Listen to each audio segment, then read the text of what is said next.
सभी भक्तों को श्री शिवाय नमस्तुभ्यम हर हर महादेव ओम नमः शिवाय। 5 मई रवि प्रदोष का विशेष दिन। इस दिन उन माताओं बहनों को भी संतान प्राप्ति हो सकती है जिनका रजस्वला धर्म या पीरियड पूरी तरह से बंद हो चुका है। 2 साल, 3 साल या 4 साल हो चुके हैं उनको और उनका रजस्वला धर्म बंद है। उनको भी संतान प्राप्ति और वंश की वृद्धि हो सकती है। कैसे होगी उसकी जानकारी हम आपको आगे इस वीडियो में देंगे। और उससे पहले आपको एक छोटा सा कार्य करना है, वीडियो को लाइक करने का, चैनल को सब्सक्राइब करने का और वीडियो को अधिक से अधिक लोगों के पास में शेयर करने का। यदि आप मेरी आवाज़ पहली बार सुन रहे हैं तो वीडियो को लाइक, शेयर, सब्सक्राइब ज़रूर करवाएं। तो सबसे पहला उपाय, जिन माताओं बहनों को संतान प्राप्ति की इच्छा है और संतान प्राप्ति की इच्छा के साथ में उनको संतान प्राप्त नहीं हो रही, उन्होंने बहुत सारे उपाय कर लिए तो भी उनको संतान प्राप्त नहीं हो रही, और साथ में एक समस्या और है उनके जीवन में, और वो है कि उनका रजस्वला धर्म जो पीरियड जिसकी वजह से संतान की प्राप्ति हो सकती है वो ही बंद है। अब आप बोलोगे भैया ये रजस्वला धर्म की वजह से संतान की प्राप्ति कैसे हो सकती है? तो सबसे पहले तो आप सभी माताएं बहनें और जो भी व्यक्ति ये वीडियो देख रहा है वह सभी जानते हैं कि जो रजस्वला धर्म होता है उसमें ही उसी समय पर माताओं बहनों के शरीर में एग का निर्माण होता है। एग यानी कि जिससे निषेचन की प्रक्रिया के बाद में भ्रूण यानी गर्भ का धारण होता है। यदि ये निषेचन नहीं हो पाता तो संतान प्राप्ति या फिर गर्भ धारण नहीं हो पाता, क्योंकि इस रजस्वला धर्म के साइकिल चक्र में ये पूरा 21 दिन का रजस्वला धर्म होता है, जो कि पूरी साइकिल होती है 21 दिन की होती है। इसी में एग्स का निर्माण होता है, एग्स बनते हैं और उसके बाद में माताओं बहनों का गर्भ ठहरता है। अब यदि ये रजस्वला धर्म ही बंद है, ये रजस्वला धर्म ही नहीं आ रहा है, तो फिर एग्स का निर्माण ही नहीं होगा, और यदि एग्स नहीं बनेंगे तो फिर संतान की प्राप्ति कैसे होगी? तो यदि आपको संतान प्राप्त नहीं हो पा रही है, रजस्वला धर्म बिल्कुल बंद है, तो 5 मई 2024 रविवार की प्रदोष के दिन आपको ये उपाय करना है। और वो उपाय है, कौन सा उपाय? सफ़ेद आंकड़े की जड़ वाला उपाय। जिन माताओं बहनों का रजस्वला धर्म बिल्कुल बंद है, अब उनको ये पता नहीं होता कि भाई रजस्वला धर्म बंद है और इस जड़ को बांधना कब होता है, क्योंकि जिनके रजस्वला धर्म आता है, जिनका पीरियड रेगुलर आता है, उनको तो ये बात बता दी गुरुजी ने कि पीरियड के 7वें दिन या फिर आपका जो भी पीरियड साइकिल है जितने भी दिन का है, जिस दिन आप पूर्णतः ठीक होकर मंदिर जा सकती हैं उस दिन मंदिर जाकर इस जड़ को अपनी कमर में बांध लो। अब उन माताओं बहनों की इसमें क्या गलती है जिनका रजस्वला धर्म बिल्कुल बंद है और जिनकी इच्छा है संतान प्राप्ति की? तो उनके लिए गुरुजी ने क्या बोला? तो गुरुजी की कथा से, उनके मुख से ये बात आपको मैं बता रहा हूँ। गुरुजी ने कहा था कि जिन भी माताओं बहनों को रजस्वला धर्म बिल्कुल बंद है वो क्या करें, सफ़ेद आंकड़े की जड़ को लेकर आए, एक दिन पहले जड़ को लेकर आ जाए, शाम के समय लेके आए, ये पूरे दिन में से कभी भी आप ला सकते हैं। बस जड़ को लाकर आपको किसी गीले कपड़े में रखना है ताकि वो जड़ सूखे नहीं, क्योंकि अभी गर्मी का मौसम चल रहा है, जड़ सूखना शुरू हो जाएगी, तो वो जड़ सूखे नहीं, बस इस बात का ध्यान रखना। या आप एक काम कर सकते हैं, एक पात्र में जल भरकर उसमें भी उस जड़ को डाल सकते हैं ताकि उस जड़ के अंदर जल्दी नमी बनी रहे। अब 5 मई रविवार प्रदोष के दिन दोनों को जाना है शिव मंदिर। कौन दोनों को? पति और पत्नी दोनों को शिव मंदिर जाना है। शिव मंदिर जाकर उस जड़ को 21 बार तुमरुकेश्वर महादेव के नाम से, कौन से महादेव? तुमरुकेश्वर महादेव के नाम से इस जड़ को घुमाना है। पति घुमाए, पत्नी घुमाए, दोनों में से कोई भी एक घुमाए, दोनों को उपाय नहीं करना है अलग अलग, केवल एक को घुमाना है। यदि पति घुमा रहे हैं तो बहुत अच्छी बात है। 21 बार तुमरुकेश्वर महादेव के नाम से जड़ को घुमाकर बाबा को प्रणाम कर कर, बाबा से झोली फैलाकर, विनती कर कर और प्रार्थना कर कर कि हे भोलेनाथ, हे महादेव, तू तो दया देता है, तो वो भी प्राप्त करा देता है जो जीवन में या फिर किस्मत में नहीं होता है। तो हे महादेव, अभी तक मेरी किस्मत खुली नहीं, क्योंकि अभी तक मेरी किस्मत में मुझे पुत्र प्राप्ति, संतान प्राप्ति नहीं हो पाई। तेरी कृपा से मुझे पुत्र प्राप्ति और संतान प्राप्ति भी हो सकती है, मुझ पर कृपा करना। मैं ये तेरा सफ़ेद आंकड़े की जड़ वाला उपाय कर रहा हूँ या कर रही हूँ, मुझ पर कृपा करना। और फिर शिव जी के सम्मुख में ही खड़े होकर, जैसे कि ये आप शिव जी देख रहे हो तो शिव जी के सम्मुख में आपको खड़े होना है। इस स्थान पर खड़े हो जाइए और खड़े होने के बाद में जैसे आप ये नंदी जी के पीछे खड़े हैं, शिव जी को देखते हुए लाल धागे में माताओं बहनों को अपनी कमर में उस जड़ को बांध लेना है। अपनी कमर में उस जड़ को बांध लीजिए और उसके बाद में 5 पीपल के पत्ते, यदि आप प्रतिदिन शिव मंदिर जा सकते हैं, पहले उसके बाद एक और आपको बता देते हैं। अब आप बोलो कि भैया हमारे मंदिर के अंदर नंदी जी के पीछे खड़े होने की जगह नहीं है, तो हम क्या करें? तो आप फिर किसी भी दिशा में खड़े हो, बस आपको देखना शिव जी को है। दूसरी बात, प्रतिदिन एक पीपल का पत्ता भगवान अवधूतेश्वर महादेव, कौन से महादेव? अवधूतेश्वर महादेव। ये मैं आपको अवधूतेश्वर महादेव गुरु जी की कथा से सुनकर ही बता रहा हूँ। कोई व्यक्ति या कोई ने आपको किसी और महादेव का नाम लिया हो तो उस पे ध्यान मत देना, केवल और केवल अवधूतेश्वर महादेव का ही स्मरण करना। प्रतिदिन एक पीपल का पत्ता समर्पित करना है और फिर उस पीपल के पत्ते को उठाकर लेके आना है 5 मिनट बाद। गाय के दूध में पीपल के पत्ते को उबालना है।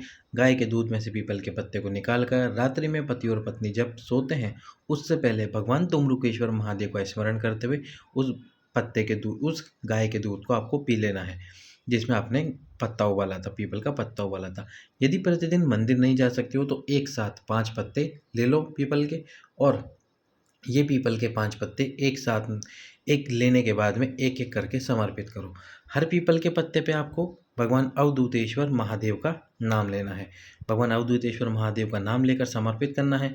5-5 मिनट बाद वो सारे पीपल के पत्तों को उठा लीजिए, एक गीले कपड़े में उनको लपेट कर रख दीजिए ताकि वो पीपल के पत्ते सूखे नहीं, और फिर प्रतिदिन एक पीपल का पत्ता आप काम में ले सकते हैं। साथ में ही आपको प्रतिदिन भगवान शंकर के शिवलिंग पर जल समर्पित करना है कलश से। अब ये जो जल आप समर्पित करोगे, इस जल को समर्पित करते समय भी आपको एक नाम लेना है, और वो नाम कौन सा है? भगवान तुमरुकेश्वर महादेव। कौन से महादेव? तुमरुकेश्वर महादेव। और जब आप जल समर्पित कर दो तो जो जल नीचे गिरेगा, इस जल का यही महादेव के नाम से 3 बार, कितनी बार? 3 बार आपको शिव जी के सम्मुख में ही आचमन करना है। अब कुछ व्यक्ति पूछेंगे आचमन क्या होता है भैया? तो आचमन का मतलब होता है जल को पीना। आपको 3 बार जो शिवलिंग से जल गिरेगा वो ही जल पीना है, 3 बार जल को पीना है, जल को आचमन करना है। जो जल शिवलिंग से गिर रहा है उसको पीना है, 3 बार पीना है वहीं शिव जी के सम्मुख में तुमरुकेश्वर महादेव का नाम लेकर, और जल को जल्दी जल्दी पीना है, क्योंकि फटाफट से जल नीचे गिर जाता है शिवलिंग से, फिर आप एक बार पियो, दूसरी बार तीसरी बार आपको जल ना मिले, इस बात का ध्यान रखना। और प्रतिदिन एक बेलपत्र जिसकी डंडी आपके विपरीत में हो, एक बेलपत्र आपको समर्पित करना है, और इस बेलपत्र को भी यही तुमरुकेश्वर महादेव के नाम से समर्पित करना, और शिव जी के सम्मुख में बैठकर इस बेलपत्र को चबा चबा कर खा लेना। बाबा की कृपा आपके ऊपर जरूर होगी और आपको निश्चित रूप से 3 महीने के अंदर अंदर खुशखबरी प्राप्त होगी। जिन माताओं बहनों का रजस्वला धर्म बिल्कुल बंद है वे एक बार ये उपाय अवश्य ही कीजिए। अब दूसरा उपाय जो हमारे इस वीडियो का है, अभी मैंने आपको थोड़े दिन पहले क्या 2 दिन पहले ही आपको एक उपाय बताया था, अष्टमी वाला, वैशाख की अष्टमी का उपाय बताया था। यदि आप वो उपाय नहीं कर पाए अष्टमी के दिन, तो फिर आपको उपाय करना है प्रदोष के दिन। प्रदोष के दिन ये उपाय करना है। वैशाख प्रदोष के दिन जो 5 दीपक वाला मैंने आपको उपाय बताया, आटे के दीप या मिट्टी के दीप जो आप लेना चाहें वो ले लीजिए। ये 5 दीप आपको शिव जी के सम्मुख में रखने हैं, और इन सभी दीपक में आपको डाल देना है घी। घी डालने के बाद में इनमें लंबी बात लगानी है आपको, क्योंकि आपको वंशवृद्धि और संतान प्राप्ति करनी है। इनके अंदर लंबी बात लगा के 5 दीपक भगवान शंकर के सम्मुख में प्रज्वलित कीजिए, और प्रज्वलित करने के बाद में बाबा से प्रार्थना कर कर आइए। इस प्रदोष के दिन यदि आप ये 5 दीप, जिन्होंने अष्टमी को ये उपाय करा है वह भी प्रदोष के दिन एक बार और उपाय जरूर करे ये वाला प्रदोष के दिन। वैसे तो ये उपाय 5 तिथियों को किया जाता है। 5 तिथियाँ कौन कौन सी? पंचमी, अष्टमी, एकादशी, प्रदोष, और इस प्रदोष के बाद में जो आ रही है, जैसे मान लो किसी प्रदोष के बाद में शिवरात्रि आती है, और उसके बाद में आती है अमावस्या, और किसी प्रदोष के बाद में पूर्णिमा आती है। तो जो भी आप 5 तिथियां ले रहे हो, पंचमी, अष्टमी, एकादशी, प्रदोष और शिवरात्रि, या फिर पंचमी, अष्टमी, एकादशी और उसके साथ में पूर्णिमा, तो अब आपने पंचमी तिथि को तो उपाय नहीं किया होगा, तो ये जो 5 तिथियाँ अगली इसी महीने में, मई महीने में जो ये 5 तिथियाँ आएगी दोबारा से, यानी कि शिवरात्रि के बाद, जो सोमवार को शिवरात्रि पड़ रही है 6 मई को, उसके बाद में ये पंचमी, अष्टमी, एकादशी, प्रदोष और उसके बाद में पूर्णिमा, ये सारी तिथियाँ फिर से आएगी। तब ये 5 तिथि लगातार आप ये उपाय कर सकते हैं। जो माताएं बहनें या फिर जो व्यक्ति या जो पुरुष अष्टमी तिथि को उपाय कर ले, एकादशी को उपाय कर ले या फिर प्रदोष के दिन उपाय कर ले, वो दोबारा से एक ही महीने की दूसरी एकादशी या प्रदोष को उपाय ना करें। अब आप बोलोगे भैया हमारे समझ नहीं आया, आप क्या कहना चाह रहे हो? तो देखो सुनो, एक महीने में 2 पंचमी आती है, एक शुक्ल पक्ष की, एक कृष्ण पक्ष की, 2 अष्टमी आती है, 2 एकादशी आती है, 2 प्रदोष आती है और एक अमावस्या आती है और एक आती है पूर्णिमा। तो अब आपको क्या करना, अमावस्या से पहले आती है शिवरात्रि, तो आप अमावस्या छोड़ के शिवरात्रि को भी ये उपाय कर सकते हो। तो या तो आप एक शुक्ल पक्ष की पंचमी, अष्टमी, एकादशी और प्रदोष और अमावस्या ले सकते हो, या कृष्ण पक्ष की पंचमी, एकादशी, अमावस्या या प्रदोष ले सकते हो। अब यदि आपने मान लो अष्टमी कर ली, अष्टमी को 5 दीप प्रज्वलित कर दिए, एकादशी को कर दिए और प्रदोष के दिन कर दिए, तो फिर आप इस महीने की अष्टमी यानी कि जो शुक्ल पक्ष में आएगी उसकी को आपको अष्टमी को, एकादशी और प्रदोष के दिन नहीं करना है। फिर आप केवल और केवल एक पंचमी तिथि के दिन उपाय करोगे। इस प्रकार से आपको ये उपाय करना है। अब अगला उपाय जो कि प्रदोष के दिन का है। प्रदोष के दिन यदि आपकी विषम परिस्थितियां हैं और उन विषम परिस्थितियों को आप समाप्त करना चाहते हैं, तो इन विषम परिस्थितियों को समाप्त करने के लिए एक बेलपत्र, एक कनेर का पुष्प और एक शमी पत्र, ये तीनों को लेकर प्रदोष के दिन, प्रदोष काल में आपके जीवन की सारी विषम परिस्थितियां, सारी परेशानियों को समाप्त करने के लिए शाम के समय प्रदोष काल में लेके जाना है।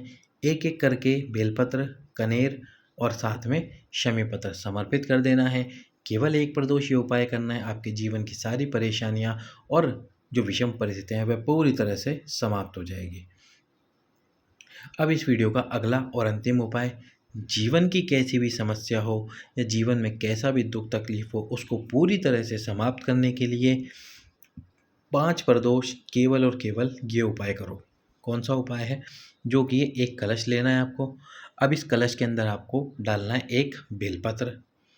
बेलपत्र डालने के बाद में डालना है थोड़ा सा हरा मूंग। हरा मूंग डालने के बाद में डालना एक शमी पत्र और शमी पत्र डालने के बाद में डालना है थोड़ा सा गुड़। ये सारी वस्तुएं लेकर प्रदोष काल में, प्रदोष के दिन भगवान शंकर के मंदिर में जाकर शिव जी के ऊपर समर्पित कर दो। उस कलश से, कलश में जो भी सामग्री है वह पूरी तरह से शिव जी के ऊपर समर्पित हो जाएगी। यदि 5 या 6 प्रदोष आप आपके मन की कामना कर कर ये उपाय करते हो, तो बाबा आपकी कामना और मनोकामना को अवश्य ही और शीघ्र पूर्ण करेगा। तो सभी भक्तों को श्री शिवाय नमस्तुभ्यम। हर हर